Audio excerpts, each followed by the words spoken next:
നിങ്ങളൊരു ഷെയർ വാങ്ങാനായിട്ട് നിങ്ങളുടെ ബ്രോക്കറിൽ സെർച്ച് ചെയ്യുന്നു റിലയൻസ് ഇൻഡസ്ട്രീസ് എന്ന്. അപ്പോൾ റിലയൻസിന്റെ രണ്ട് ഓപ്ഷനുകൾ വരും. റിലയൻസ് NSE എന്ന് കാണിക്കും, റിലയൻസ് BSE എന്ന് കാണിക്കും. എന്താണ് ഇത് തമ്മിലുള്ള വ്യത്യാസം? രണ്ടും ഒരേ കമ്പനിയില്ലേ, ഒരേ കമ്പനിയുടെ ഒരേ ഷെയറുകളല്ലേ, പിന്നെ ഇതിന് രണ്ട് എൻട്രി, പിന്നെ ഇതിന് രണ്ട് എക്സ്ചേഞ്ച്, ഇങ്ങനെയുള്ള ചില ഡൗട്ടുകളാണ് തുടക്കക്കാർക്ക് ഉണ്ടാവാറുള്ളത്.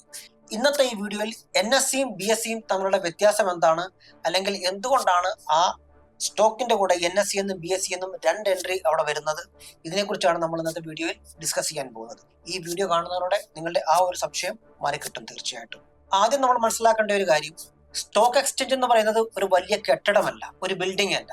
ഇതെന്ന് പറഞ്ഞാൽ ഒരു ഡിജിറ്റൽ മാർക്കറ്റാണ്. അവിടെ സ്റ്റോക്കുകൾ വിൽക്കുകയും വാങ്ങിക്കുകയും ചെയ്യുന്ന ഒരു സ്ഥലമാണ്. അപ്പോൾ ട്രേഡിംഗ് നടക്കാൻ നമുക്കൊരു പ്ലാറ്റ്ഫോം വേണം. ആ പ്ലാറ്റ്ഫോമിനെയാണ് നമ്മൾ സ്റ്റോക്ക് എക്സ്ചേഞ്ച് എന്ന് പറയുന്നത്. ഉദാഹരണത്തിന്, നിങ്ങൾ പച്ചക്കറി വാങ്ങാനായിട്ട് ചന്തയിലേക്ക് പോകുന്നു. ആ ചന്ത എന്ന് പറയുന്നതാണ് ഇവിടെ നമ്മൾ എക്സ്ചേഞ്ച് എന്ന് പറയുന്നത്.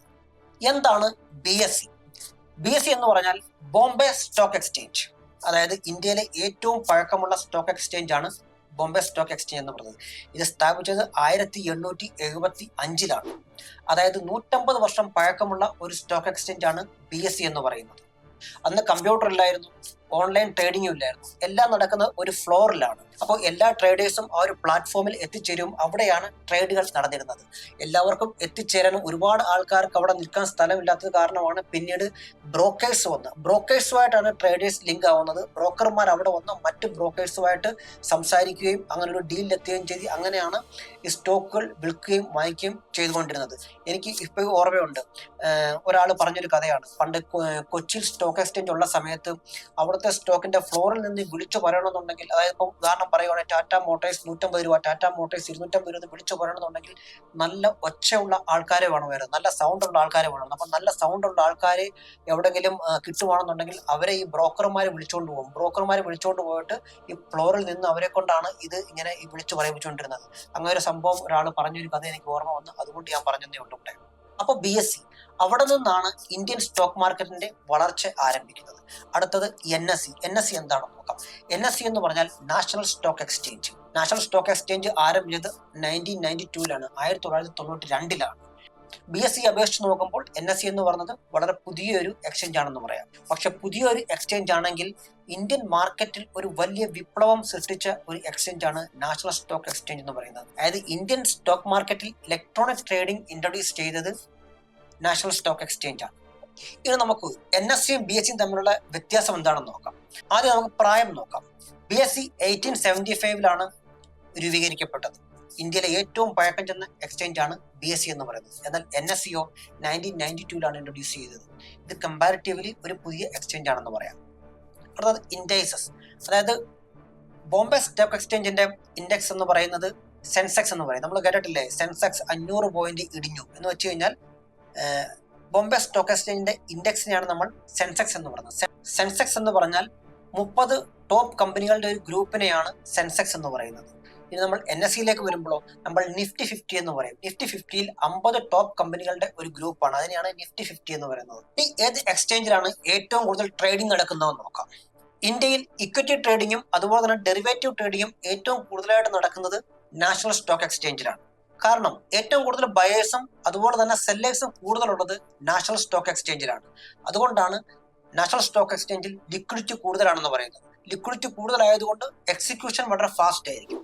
അപ്പോൾ എന്താണ് ലിക്വിഡിറ്റി? ലിക്വിഡിറ്റി എന്ന് പറഞ്ഞാൽ എളുപ്പത്തിൽ വിൽക്കാനും വാങ്ങിക്കാനുമുള്ള ആ സാഹചര്യം ഉണ്ടല്ലോ, അതിനെയാണ് സിമ്പിളായിട്ട് ലിക്വിഡിറ്റി എന്ന് പറയുന്നത്. ലിക്വിഡിറ്റി കൂടുതലാണെന്നുണ്ടെങ്കിൽ എക്സിക്യൂഷൻ ഫാസ്റ്റ് ആയിരിക്കും. എക്സിക്യൂഷൻ ഫാസ്റ്റ് ആകുമ്പോൾ അവിടെ ബയേഴ്സും സെല്ലേഴ്സും കൂടുതലായിരിക്കും. അതുകൊണ്ടാണ് നമ്മൾ ലിക്വിഡിറ്റി കൂടുതലാണെന്ന് പറയുന്നത്. അപ്പോൾ NSEയിലാണ് ഏറ്റവും കൂടുതൽ ലിക്വിഡിറ്റി ഉള്ളത്. ലിക്വിഡിറ്റി ഉള്ള മാർക്കറ്റിൽ സ്പ്രെഡ് കുറവായിരിക്കും. സ്പ്രെഡ് എന്ന് വെച്ചാൽ എന്താണ്? സ്പ്രെഡ് എന്ന് പറഞ്ഞു കഴിഞ്ഞാൽ വാങ്ങാൻ വരുന്ന ആളിന്റെ വിലയും വിൽക്കാൻ നിൽക്കുന്ന ആളിന്റെ വിലയും തമ്മിലുള്ള വ്യത്യാസം കുറവായിരിക്കണം. അതായത് ഒരു സ്റ്റോക്ക് വാങ്ങിക്കാൻ വന്ന ആൾ പറയുവാണ് എനിക്ക് 100 രൂപയ്ക്ക് ഈ സ്റ്റോക്ക് വേണമെന്ന്, എന്നാൽ വിൽക്കാൻ നിൽക്കുന്ന ആൾ പറയുന്നത് എന്താ, ഞാൻ 100-ന് തരില്ല 110-ന് തരൂ എന്ന് പറഞ്ഞു കഴിഞ്ഞാൽ അവിടെ ട്രേഡ് നടക്കാനുള്ള പ്രോബബിലിറ്റി കുറവാണ്. അതിന് ആ 10 രൂപയുടെ വ്യത്യാസത്തിനാണ് നമ്മൾ സ്പ്രെഡ് എന്ന് പറയുന്നത്. അതേസമയം 100 രൂപയ്ക്ക് ഒരാൾ വാങ്ങിക്കാൻ നിൽക്കുവാണ്, 101 രൂപയ്ക്കാണ് അയാൾ വിൽക്കാൻ നിൽക്കുന്നുണ്ടെങ്കിൽ അവിടെ ഒരു ബാർഗെയിനിങ് നടന്ന് ട്രേഡ് എക്സിക്യൂട്ട് ആവാനുള്ള സാധ്യത കൂടുതലാണ്. ഇനി ഒരേ കമ്പനിയുടെ ഷെയർ എന്തിനാണ് രണ്ട് എക്സ്ചേഞ്ചിലും ലിസ്റ്റ് ചെയ്തിരിക്കുന്നത്, NSEയിലും BSEയിലും ലിസ്റ്റ് ചെയ്തിരിക്കുന്നത്? ഞാൻ തുടക്കത്തിൽ തന്നെ പറഞ്ഞില്ലായിരുന്നോ, നമ്മളൊരു സെർച്ച് ചെയ്യുന്ന സമയത്ത് റിലയൻസ് NSE എന്നും കാണിക്കും, റിലയൻസ് BSE എന്നും കാണിക്കും. എന്തിനാണ് ഈ രണ്ടിടത്തും ലിസ്റ്റ് ചെയ്തിരിക്കുന്നത്? കാരണം റിലയൻസ്, HDFC, ICICI, ഇങ്ങനെ ഇൻഫോസിസ് പോലെയുള്ള വലിയ വലിയ കമ്പനികൾ രണ്ട് എക്സ്ചേഞ്ചിലും ലിസ്റ്റ് ചെയ്തിട്ടുണ്ട്. ട്രേഡിംഗ് രണ്ടിടത്തും നടക്കും. പക്ഷെ നമ്മൾ ശ്രദ്ധിച്ചു നോക്കിക്കഴിഞ്ഞാൽ നമുക്കറിയാൻ പറ്റും, ഈ രണ്ട് എക്സ്ചേഞ്ചിലും വിലയിൽ ചെറിയ വ്യത്യാസം ഉണ്ടായിരിക്കും. ചിലപ്പം 10 പൈസയുടെ, 5 പൈസയുടെ, 2 പൈസയുടെ, 7 പൈസയുടെ ഒക്കെ വ്യത്യാസമൊക്കെ നമ്മുടെ ഈ പ്രൈസിനകത്ത് കാണാൻ സാധിക്കും.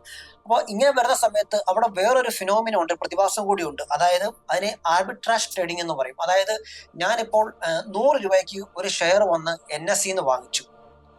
ഞാൻ അതിന്റെ തന്നെ അത് വിൽക്കാനായിട്ട് നോക്കുന്ന സമയത്ത് ഞാൻ BSE പോയി നോക്കുവാണ് എന്താണ് വിലയെന്ന്.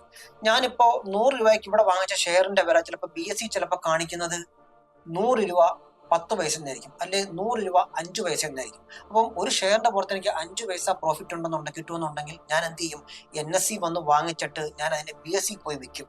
ചിലപ്പോൾ വളരെ ചെറിയൊരു എമൗണ്ട് ആയിരിക്കും, മൈന്യൂട്ടായിട്ടുള്ള ഒരു എമൗണ്ട് ആയിരിക്കും നമുക്ക് ലാഭം കിട്ടുന്നത്. പക്ഷെ നമ്മുടെ ക്വാണ്ടിറ്റി കൂടുതലാണെന്നുണ്ടെങ്കിൽ നമുക്ക് വലിയ ലാഭമായിരിക്കും, യാതൊരു റിസ്ക്കും ഇല്ലാതെ കിട്ടുന്നത്. ഇങ്ങനെ ചെയ്യുന്ന ട്രേഡിങ്ങിനെ നമുക്ക് ആർബിട്രാജ് ട്രേഡിംഗ് എന്ന് പറയും. ആർബിട്രാജ് ട്രേഡിംഗ് എന്താണെന്നൊക്കെ നമ്മൾ വരുന്ന വീഡിയോയിൽ വളരെ വിശദമായിട്ട് നമ്മൾ പഠിക്കുന്നതായിരിക്കും. ഇപ്പോൾ എത്രയും മനസ്സിലാക്കുക. ചിലപ്പോഴൊക്കെ തുടക്കക്കാർക്ക് ഉണ്ടാവുന്ന ഡൗട്ടാണ്, NSE ഉണ്ട്, BSE ഉണ്ട്, ഇതിൽ ഞങ്ങൾ ഇത് തിരഞ്ഞെടുക്കണം എന്നുള്ളത്. ഇപ്പോൾ എനിക്ക് പറയാനുള്ളതെന്ന് വെച്ച് കഴിഞ്ഞാൽ, ഒരു തുടക്കക്കാരെപ്പോഴും NSE തിരഞ്ഞെടുക്കുന്നതായിരിക്കും ഏറ്റവും നല്ലത്. കാരണം എന്താ?